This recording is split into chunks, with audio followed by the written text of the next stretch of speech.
امیر اہل سنت کی بارگاہ میں یہ سوال عرض ہے، کیا مالداروں اور ان کی اولاد کو نظر نہیں لگتی؟ نظر کا لگنا حق ہے، صحیح حدیث پاک میں تو لگ تو غریب کو بھی لگ سکتی ہے، مالدار کو بھی لگ سکتی ہے، اور کس کی لگے یہ بھی ضروری نہیں ہے، اپنے ماں باپ کی خود اپنی اولاد کو لگ سکتی ہے نظر، اپنے مال پر خود مال کے مالک کی نظر لگ سکتی ہے۔ تو جو بھی چیز پسند آئے نا تو اس کو ماشاء اللہ کہنا چاہیے، ماشاء اللہ، یا کہیں بارک اللہ، تو اس طرح نظر نہیں لگے گی۔ اب ماشاء اللہ بھی صحیح بولنا نہیں آتا نا، مشکل یہ ہے، ماشاء اللہ یہ کر رہے ہوتے ہیں بعض لوگ، یا ماشاء اللہ ماشاء اللہ نہیں ہے نا، ماشاء اللہ، ماشاء اللہ صحیح تلفظ تو یہ ہے نا،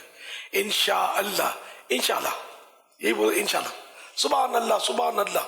واٹ از سبحان اللہ، سمجھانے کے لیے تعداد ہے جو غلط پڑھ رہی ہوتی ہے۔ صلو علی الحبیب صلی اللہ علی محمد۔